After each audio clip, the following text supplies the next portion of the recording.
師様？難しい顔をしてどうされたのですか？あれとは何のことですか？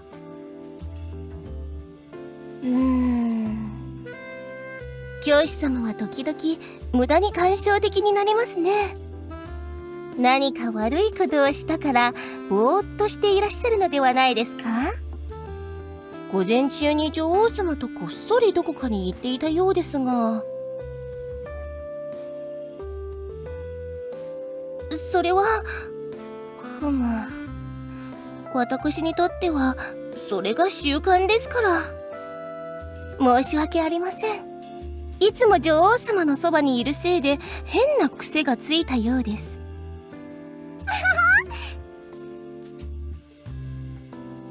早く持っていこう。これを持っていけばみんな喜ぶはずだ。とても楽しげに走っていけますね。どうやら食べ物と花火を運んでいるようです。何か大きな祝賀会でも開こうとしているのでしょうか。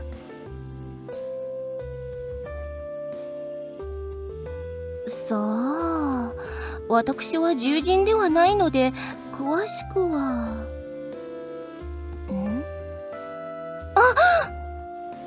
もしかして7、14、21、91、98、昨日が99日目では今日が100日目？おかしいですね。日付がずれているような。教師様のことです。教師様の100日目です。エイリアスに落ちて私たちと出会って。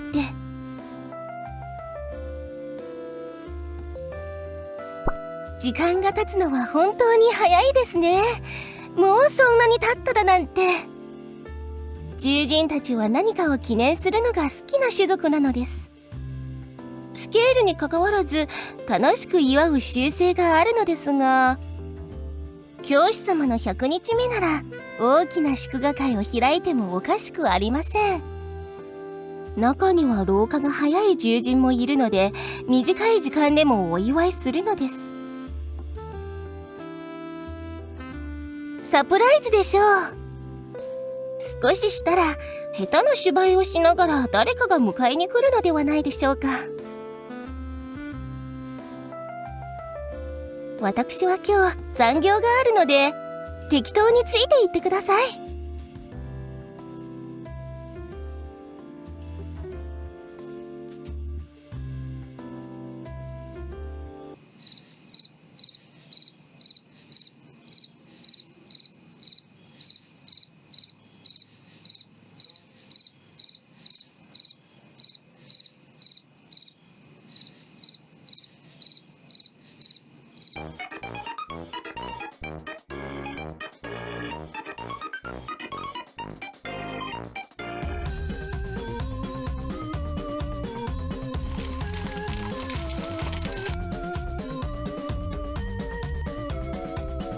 みんな準備は順調かい？はい、村長さん。ああ、今回の祝賀会はしっかり準備しなければいけないよ。少し準備が遅れたけど、もうすぐ大事な方が来るからね。今回はティグたちもどこかに遊びに行ったから、少なくともお客様の迷惑にはならないだろう。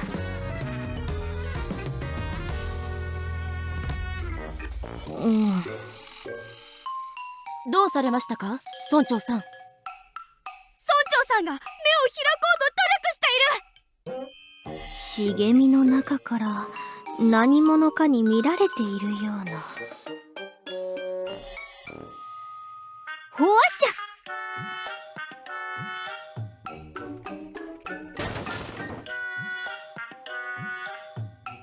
おや、教主様、どうしてここに？どうしてわざわざ隠れたんですか？私の村の周辺でそんなことをしたら、ですよ。まあ、とにかくちょうどよかったです。せっかくなので、祝賀会に参加してください。本日は大切なお客様がいらっしゃるんです。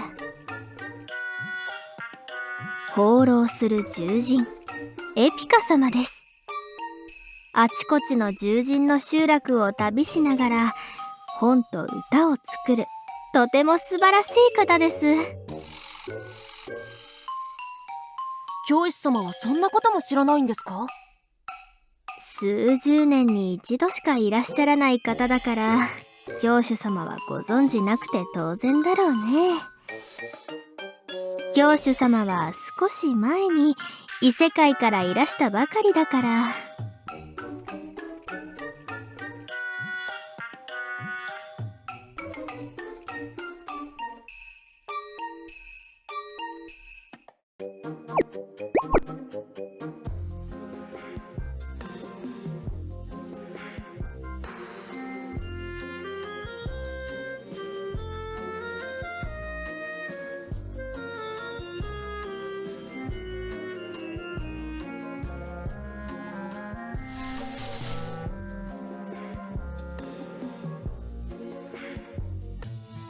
道に迷いし者よ。心の道も迷ってはいけない。人生は一人で行くとはいえ、何人かと共に行くもの。手を差し伸べれば誰かが来るだろう。寂しいなどと言わず、とりあえず読んでみよう。はじめまして。私はエピカと申します。遠くからあなたを見たときは気にせずに先を急ごうと思いましたが、今のは歌手としていい感じだった。落ち込んだ様子を見て無視はできなかったのです。森を歩くときは常に気をつけなければなりません。道に迷ってしまうと、あなたのように体と心が疲れてしまいますから。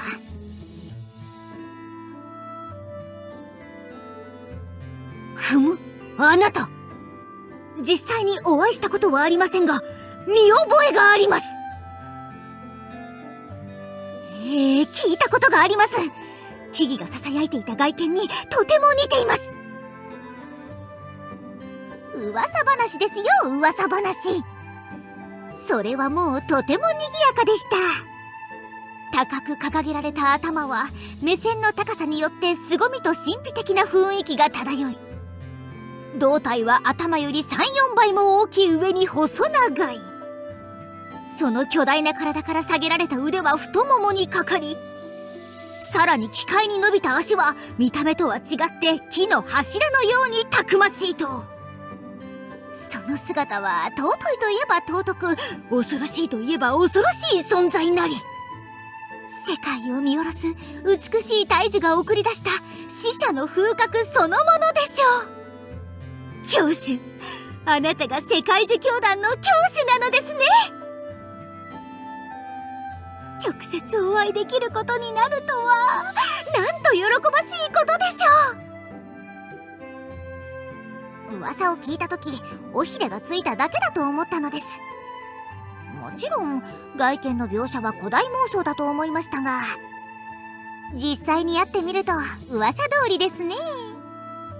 いつからいるのかもわからない世界樹教団の教主が突然現れたというのは信じがたい話ですから。時間が経つにつれ、あなたの活躍が次第に聞こえてくるようになり、疑いも徐々に消えていきました。エピカのエピック、英雄の女子誌にふさわしい主人公が現れたということを。買いかぶるのも当然です。それは主人公の特権ですから。恥ずかしく思わず自然に受け入れてください。誰もが自分が世界の主人公だと思うな、勘違いするなと言いますが、ではご存知ですか？一体誰が主人公なのか。自分の人生の主人公は自分だけ。一体誰が主人公だというのですか？自分の人生の主人公に他人はなれません。皆がそれぞれの物語の主人公なのです。しかしあなたは特別なのです。あなたはこの世界に足を踏み入れたことだけで十分特別なのです。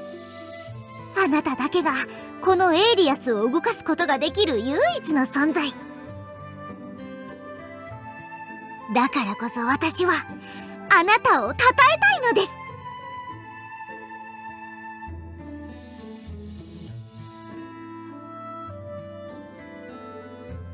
私は数えきれない年月を放浪しながら物語を集め作り広めている吟遊詩人なのです。ですが突拍子のない言葉を無駄に並べ偽りを語るわけではありません。偽りを美しく飾るより真実を美しく飾る方が価値があるのですから。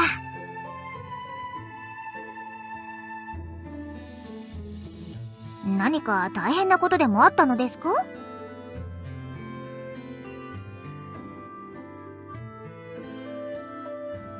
でも私はあなたを待っていたのです。祝賀会は本来主役ではなくお客様が楽しむために開くもの。私がちょっと抜けたからといって何の問題がありましょう。私はこれからあなたについていきます。行く先を共にしましょう。出会いとはチャンスでもあるのですから。なんて運命的な日でしょう。今日はあなたの話を初めて耳にしてからちょうど100日が経つ日なのです。まるですでに書かれたシナリオのように世界が私とあなたが出会う日を決めたかのように。私は重要なことを決して忘れません。では今からどちらへ？主人公の足取りはどこへ続くのでしょうか？英雄たるもの、休むときはしっかり休むべきです。物語に入る幕間のように休息なくして冒険はできません。いいでしょう。では先頭に立ってください。偉大な主人公が今その一歩を踏み出すのです。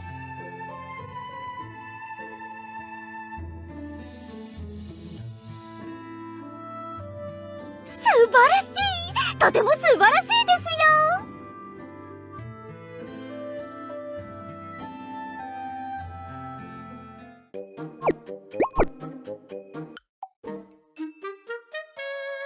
教主様、教主様、起きてください。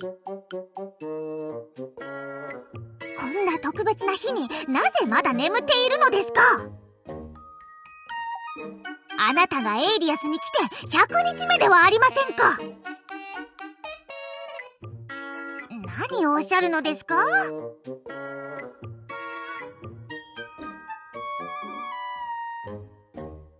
どうやら考え方の違いだったのかもしれません。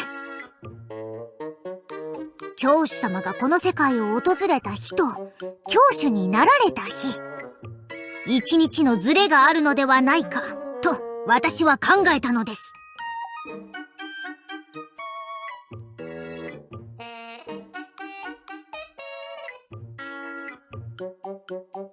その通りです。住民たちは常に奇妙な存在が現れるのを覚悟して生きていますからね。教主様の登場そのものを祝福することはないでしょう。教主に任命された日こそが本当に重要な日なのです。私も最初に獣人の村に立ち寄った時はただの通りすがりのものに過ぎませんでした。ですが物語と歌を始めるようになってから特別なお客様扱いを受けたのです。つまり今日が教主様の特別な100日目というわけです。いかがですか？みんなが教主様のために何を準備しているのか見たくありませんか？今日の仕事は後回しにして私と一緒にあちこちへ冒険へ行くことにしましょう。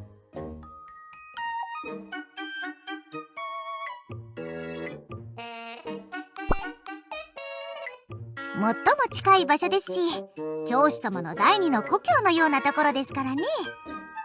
素晴らしい選択です。よかったです。まだ希望を持っていらっしゃるようですね。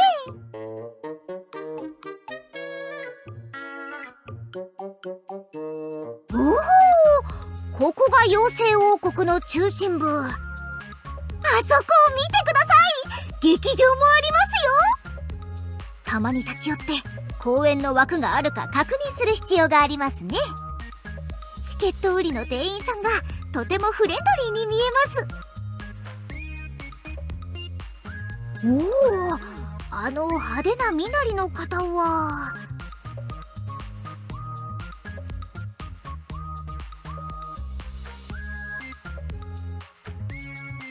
あれ？教授？今日は珍しいね。わかった。朝の仕事が嫌でサボりに来たんでしょ？サボるやつの顔は私が一番よく知ってるの。隣にいるのは獣人かな？私はエピカと申します。先日教師様に導かれ、新たに教団へ足を踏み入れた銀融詩人でございます。詩人？うげ、また本とか読む感じの子？これからは私の前に現れないで。わかった？だって本をたくさん読むことは話が通じないんだもん。どっちでもいいじゃん。時に妖精の女王様、今日何か準備されていることはありませんか？準備？え？何を準備するの？あれ？まさか。いや、違うよね。ふふん、今日はとっても特別な日ではありませんか。何か隠してるのではありませんか？隠し？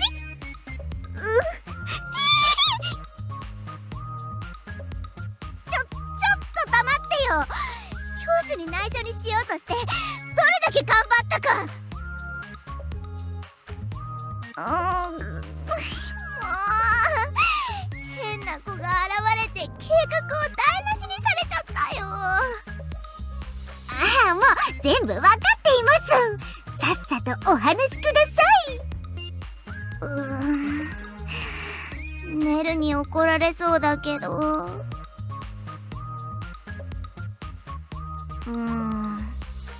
実は今日はネルに日記帳を検査される日だから、教師の日記を書き写そうとしたの。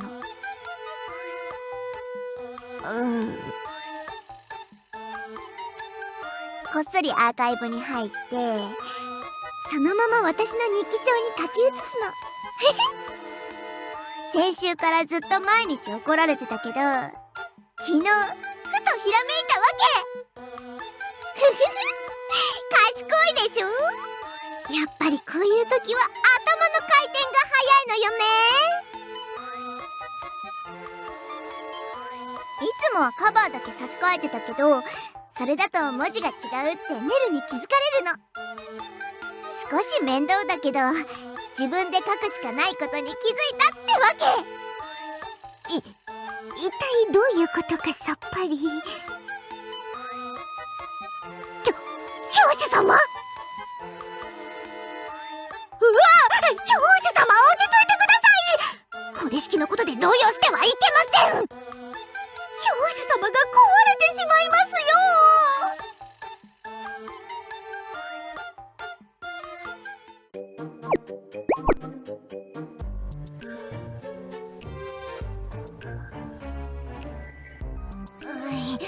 ですが、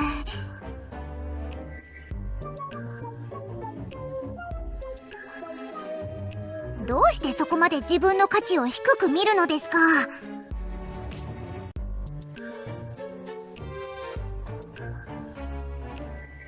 いいえ、ダメです。このままスルーするわけにはいきません。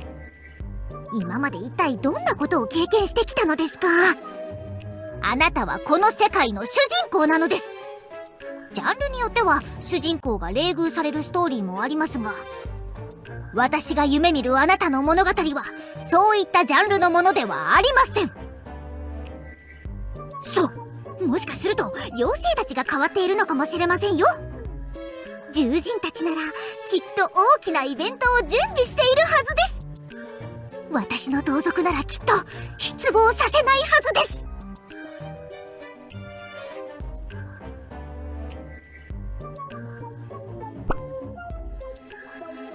期待や希望なしに生きることはできないのです。明日世界樹が倒れたとしても、私は明るい未来だけを考えます。さすが教主様だからでしょうか。世界樹に対する信仰が深いようですね。常識的に考えて根元から腐り下の部分が不安定になれば倒れるのでは。まあ教主様のおっしゃる通りそのようなことはないでしょうけど、普通なら木というのはそういうものでしょ。世界樹が何者にも動じないのなら妖精と魔女たちが世界樹の管理をする必要もありません。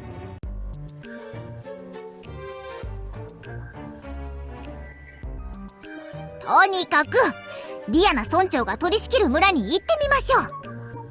ご自身の目で見てから判断しても遅くないでしょう。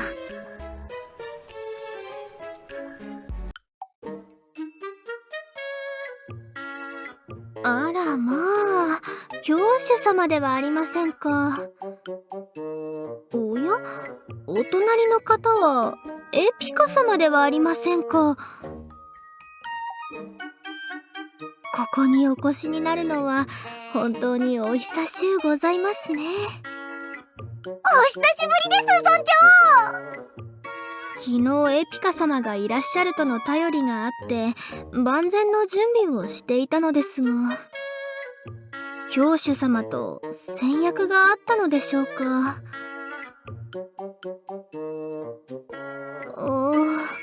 エピカ様、あんまりですよ。昨日幼い獣人たちがどれほどがっかりしたか。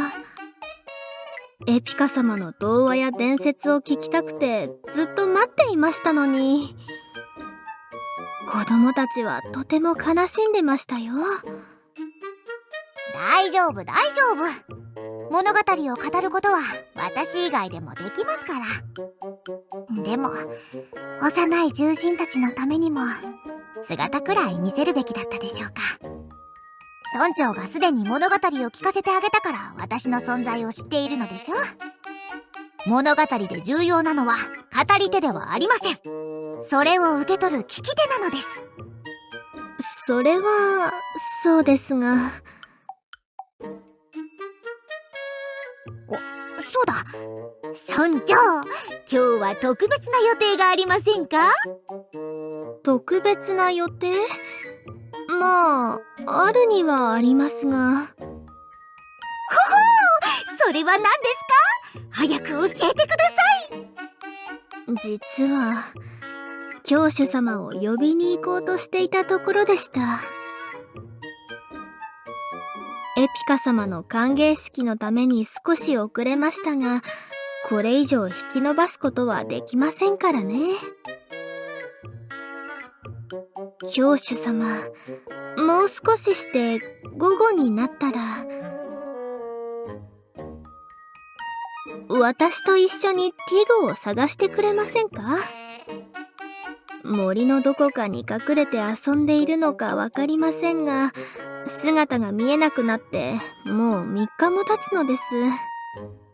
修行を頑張ると言ったのに口だけだったのかね。まったく本を読むのがそんなに大変だったのかね。違う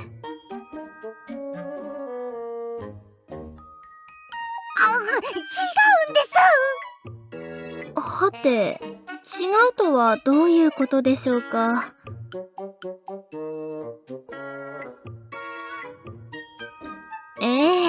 手伝っていただければとても助かります。はい、教主様、お気をつけて、後ほどお会いしましょう。そんなバカな！あなたに失望を与えるだけになってしまうとは！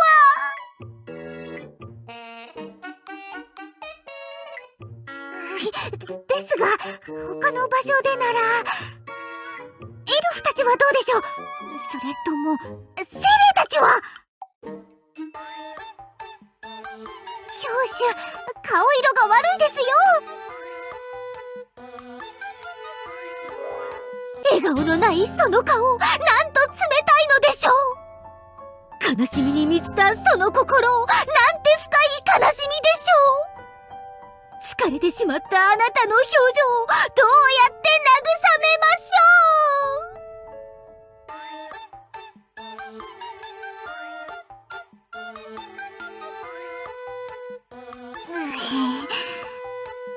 ょう！申し訳ありませんでした。私が余計なことを言ったばかりに。わかりました。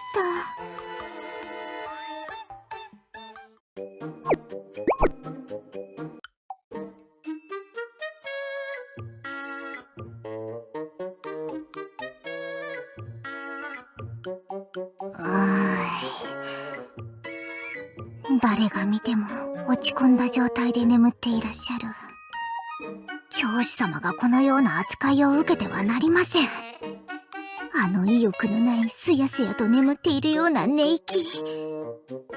教師様が楽しく冒険に出られたら、それに付き添いながら冒険譚を作ろうと思っていましたが、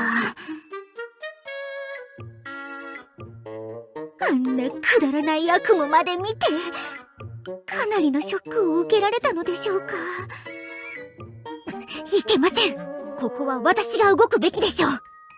教師様、少し待っていてください。ふむ、いざ重要な任務を担って始めたものの、どこから手をつけてよいかわかりません。獣人の村には知り合いも多いのですが、他の場所に知り合いがいないのが問題ですね。なんでしょう、このチラシは。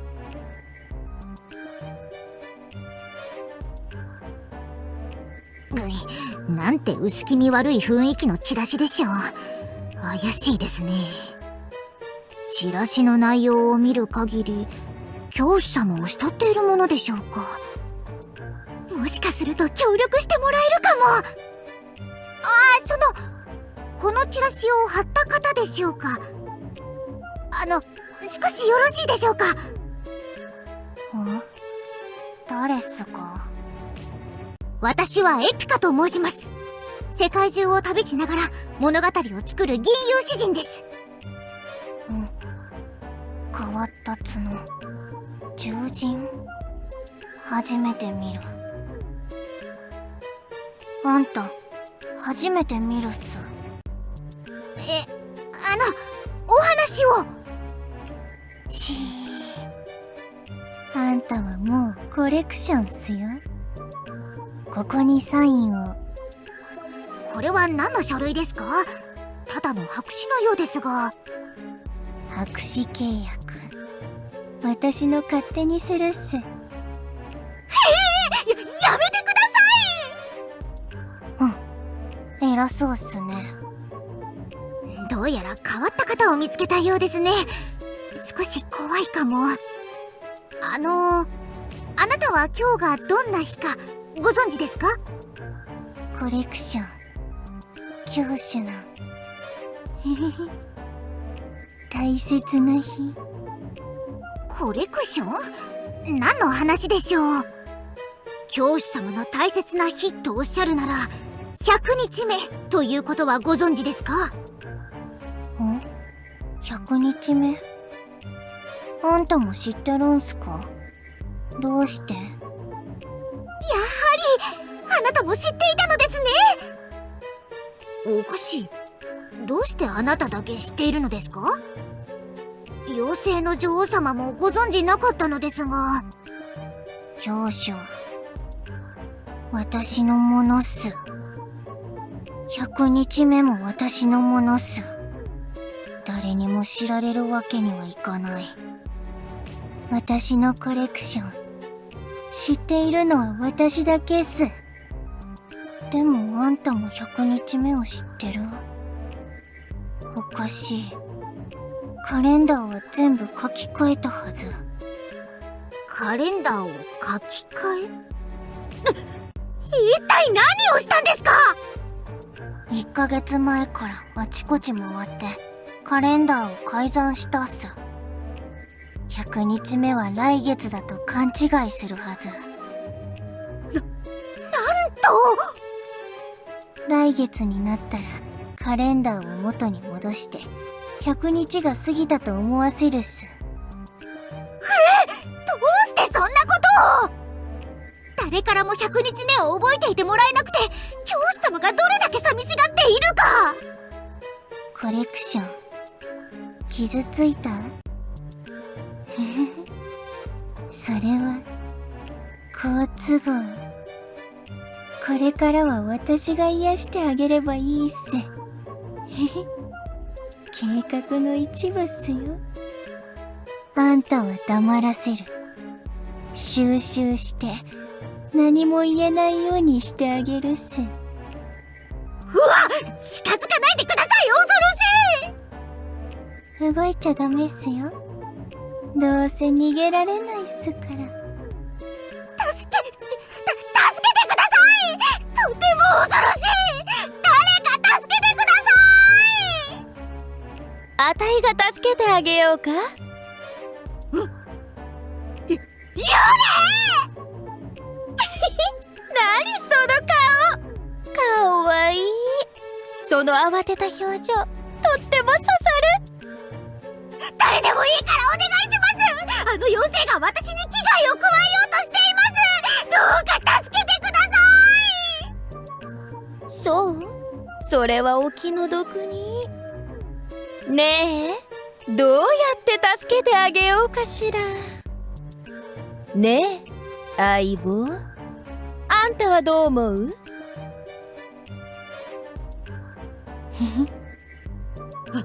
相棒！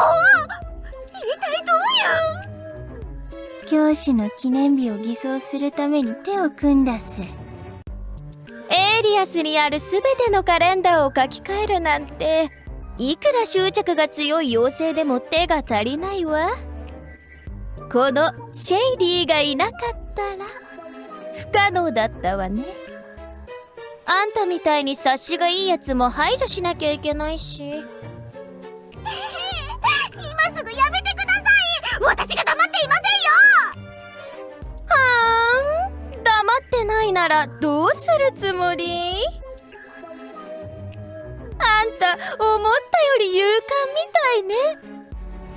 私は悪者に屈服しません！そう？もっと怖がってよ。もっとダイナミックな表情を見せて。幽霊の沼の真ん中に放置して幽霊たちに囲まれながら永遠に歌わせてあげようか。もちろん嘲笑の声しか聞こえないけどね。うわあ、そんな恐ろしい場所には行きたくありません！それじゃあ絶望の沼に連れて行こうかしら。語り部のフィナーレはこういうものでしょうか？私はただ教師様のための祝賀会を開いてあげたかっただけなのに。やめるっす。何なの？あれはコレクション。私のものっす。あんたのものじゃない。このチビが誰に物を言ってるの？年寄りの幽霊。私のコレクションには手をつけさせないっす。年寄りですって！こいつ承知しないわよ！あれは争っているようですね。チャンスです。この隙に逃げなければ。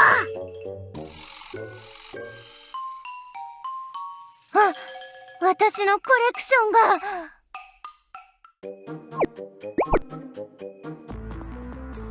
早く教授様にこの事実を知らせなければなりません。奇妙な妖精と奇妙な服装の幽霊の仕業だということを早く知らせて、教授様の誤解も晴らし、がっかりした気分も晴らすのです。ドキドキ楽しい冒険へ教授様と一緒に出たいのです。急いでこのことを教授様に。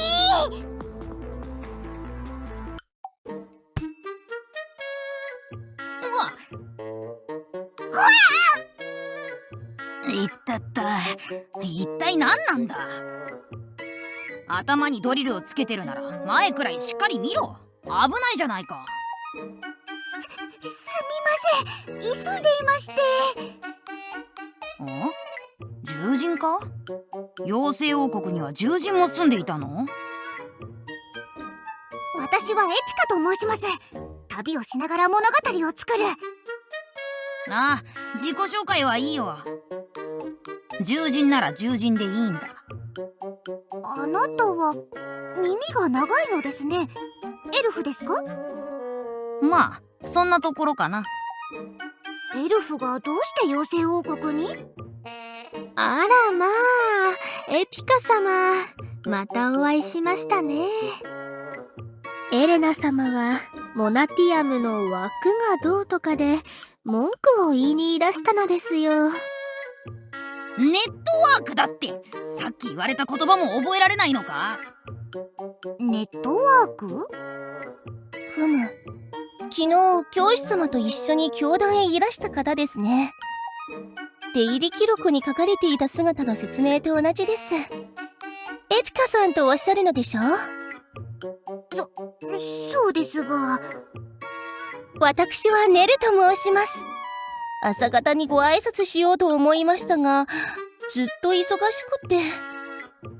ああ、あなたは妖精の女王様と一緒に王国を統治しているという妖精一妻様ですか？そうです。司祭長、挨拶は後にして、さっさとネットワークを直してくれ。そう言われても私たちには分かりません。なぜ犯人が妖精だと思うのですか？中央メインパソコンのキーボードから砂糖が検出されたんだ。そうなれば犯人は女王以外にいないだろう。女王様がそのような複雑な装置に手を出すはずがありません。なんだ、じゃあ君たちの仕業なの？残りは君たちしかいないけど。何かあれば獣人を疑うのはやめてくださいよ。ネットワークというのがどう壊れたのですか？獣人？説明したところで理解できるのか？まあいっか。カレンダーの日付がずれてネットワークにエラーが起こったんだ。昔あった世界滅亡の危機でもあるまいし、エイリアスでそんなことが起きるわけがないだろ。カレンダーがいじられたということですか？それなら私が知っています。なんだって？どういうことですか？陰気な話し方をする妖精と陰険な話し方をする幽霊の仕業です。陰気？それはマヨのことでしょうか？陰険な幽霊ならシェイディのようだが。私が聞いたことを話しましょう。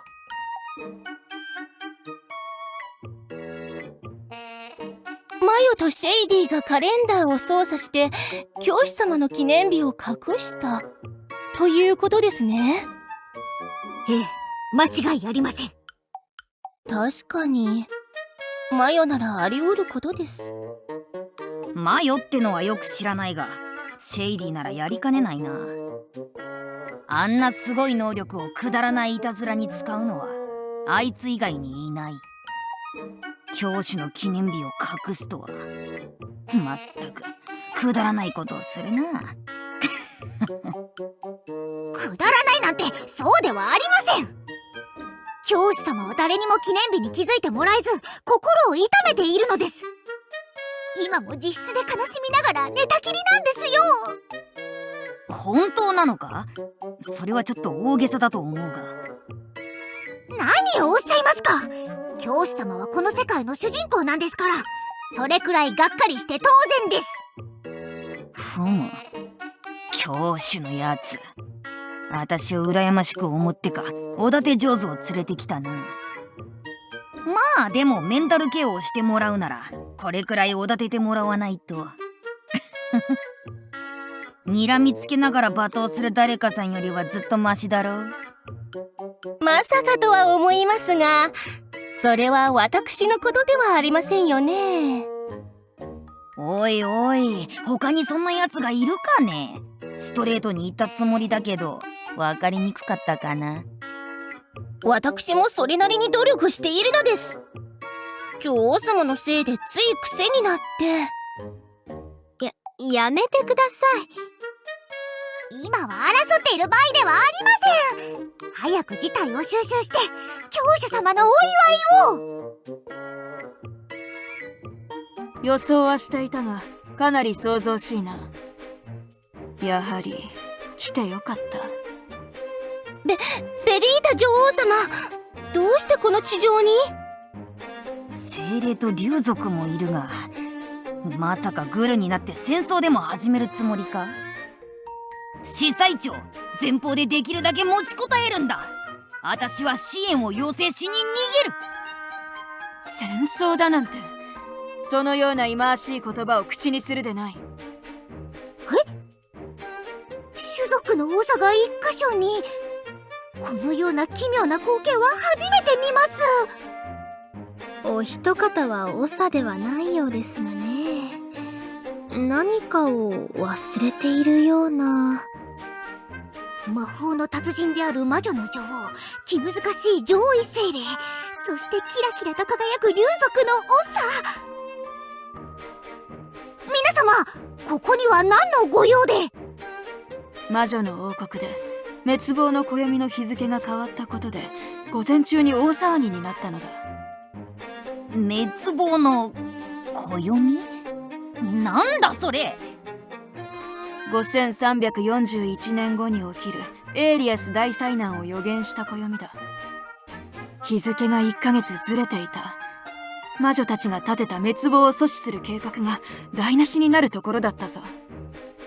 近隣の種族に確かめてみたところ、同時にそれと似たようなことが起こっていると分かった。なので他の種族も困っているのではないかと直接尋ねてみたのだ。だから滅亡とは何のことだ。それから説明してくれ。遠い未来の出来事だ。そなたたちが案ずる必要はない。それはわらわたちに任せてくれ。あの幽霊はとんでもないことをしでかしたようですね。全種族の長たちが集まって心配するくらいだなんて。私たちもようやく真実に気づき解決しようとしたところでした。ベリータ様、このエピカという獣人の情報提供で事件の内幕を把握し解決しようとしていたのです。ふむ、事件を単身で暴いたというのか。獣人たちは時折わらわを驚かせる。よくやってくれた、エピカよ。望みはあるか？報酬としてそなたの願いを叶えて信ぜよう。願いですか？一つございます。どうしても叶えたい願いが。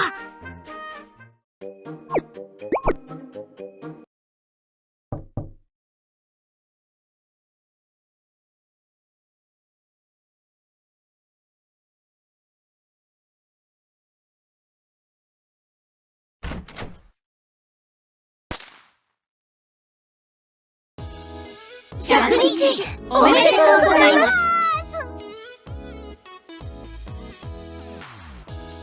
久しぶりだな、教主。願いを叶えてもらったのです。教主に一生忘れられない100日目をプレゼントすることができました。本当に良かったです。いいえ、教主様、忘れていたわけではございませんでした。忘れていたものはいませんでした。みんながそれぞれ100日を心に刻んでいましたが、悪党たちの策略で勘違いしていただけでしたよ。あの者たちがエイリアスの時間を操作したのです。教主様のために時間を行き来して記念日を取り戻してきたのです。少し大げさではありますが、語り部の話なのでご了承ください。教主が好きだったからしただけっす。教主は私のものだから。ライバルが多すぎて私だけ見てほしいっす。もうつまらない。誰も気づかずに過ぎた方が面白かったのに。これくらいのトラブルじゃ話題にもならないわ。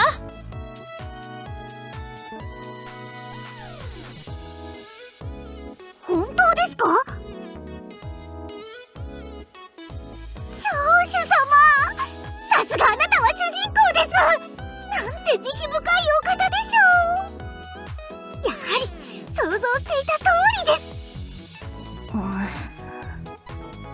ありがとう。閉じ込めた方が面白いんじゃないの？とにかく教主様、ちゃんと気にかけてあげられず申し訳ございませんでした。反省しています。私も申し訳ございませんでした。あの夜私と会った際にはさぞ寂しい思いをされたでしょうね。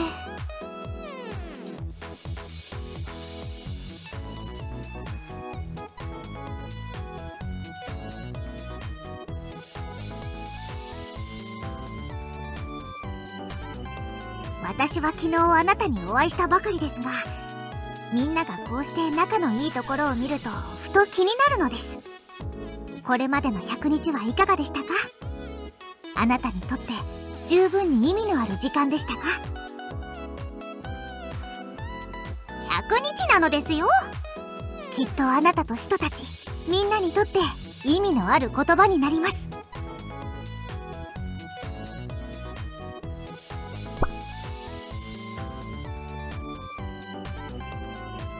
教師様、そのようなことおっしゃらないでください。教師様、そんなに寂しかったのでしょうか？そうですよ。教主様は単なるお客様ではありません。いつも私たちを見守ってくださる。ああ、そうだったな。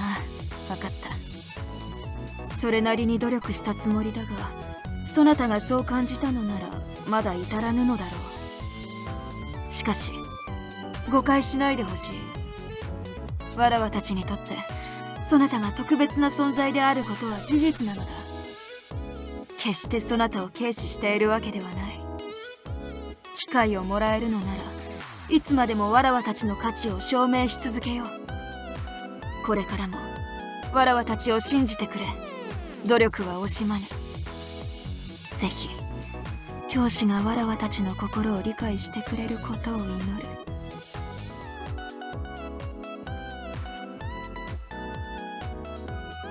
教主様からすればまだ足りないところがあったかもしれませんのに。理解してくれて感謝する。今までさぞや大変だったでしょう。私たちに間違いが多かったのは認めざるを得ませんから、言い訳の余地はありませんね。ですがこれからもずっと努力します。教師様、完璧な姿だけを見せるなんて嘘の約束になるでしょう。これからも間違いのない日々が続くなんて正直ありえませんから。けれど信頼していただければ期待に応えられるようこれからも努力してみます。教師様、本当にもっと頑張ります。教師様。微笑ましい雰囲気ですね。素晴らしいです。そうですね。長くも短くもない時間でしたが、振り返れば様々なことがありました。冒険というのはそういうもの。常に危険を抱え、霧深い森を歩む。たとえ方向を見失ってさまよい草むらにつまずいて転んでも再び立ち上がり終わりなき道を歩き続ける。その通り、諦めないことが重要です。失敗を避けず改善することも。意志を失ってはいけない。教師様はいつもそういう姿勢と粘り強さを見せてくださいました。まあ、あんたと遊ぶのは面白いからね。そこそこ好みだし。教師様、いかがでしょうか。よかったではありませんか。これからも200日300日といつまでも一緒に過ごしていきましょう。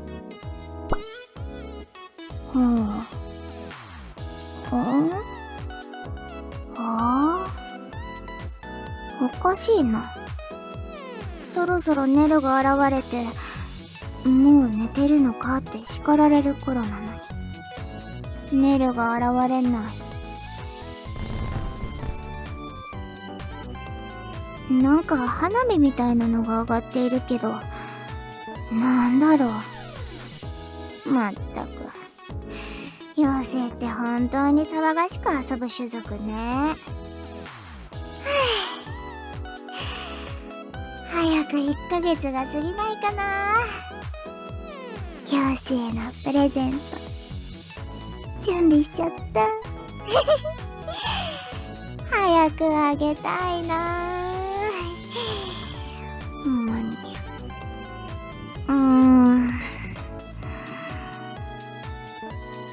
すや教師の100日記念日。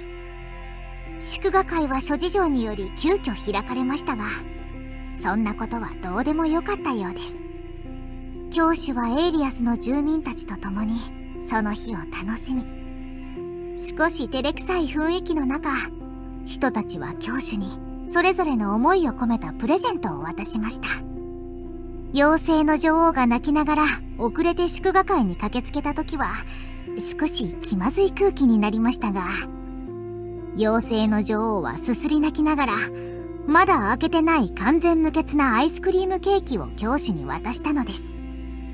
そしてみんなが楽しく遊び、穏やかな一日を過ごしました。これからもみんなで楽しく遊べることを願いながら。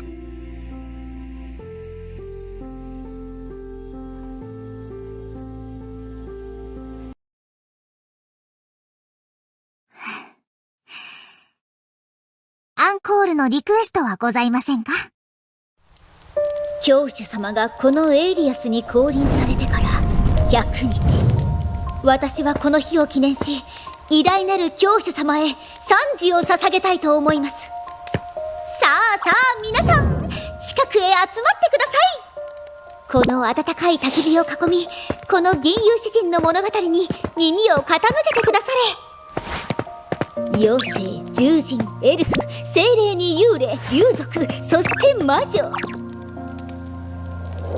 我々は燦然と輝くあるお方のためにこうして集まったのです。教主様の活躍のおかげで皆が一つになったこの世界、その100日の女子誌。我らは感謝と尊敬の念を込め、あの方を称えましょう。いつまでも我らと共にあらんことを願い、共に願いを込め、今日皆がこの場にいることを祝いましょうぞ。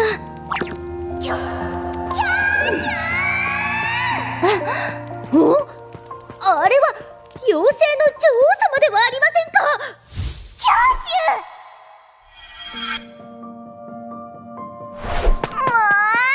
今日はパーティーなんだから私を呼ぶべきでしょ。なんでみんなして私だけ仲間外れにすんのよ。でも女王様はもうお休みになられていると思い、申し訳ありません。次またこんなことしたら許さないからね。わかった？今日だけを楽しみにしてたのに。もうシュ、今までありがとね。私、教主にどうしてもあげたかったの、ケーキ。お小遣い貯めて一口も食べずに教主にあげようと思って我慢したんだから。だから絶対味わって食べてよね、私の分まで。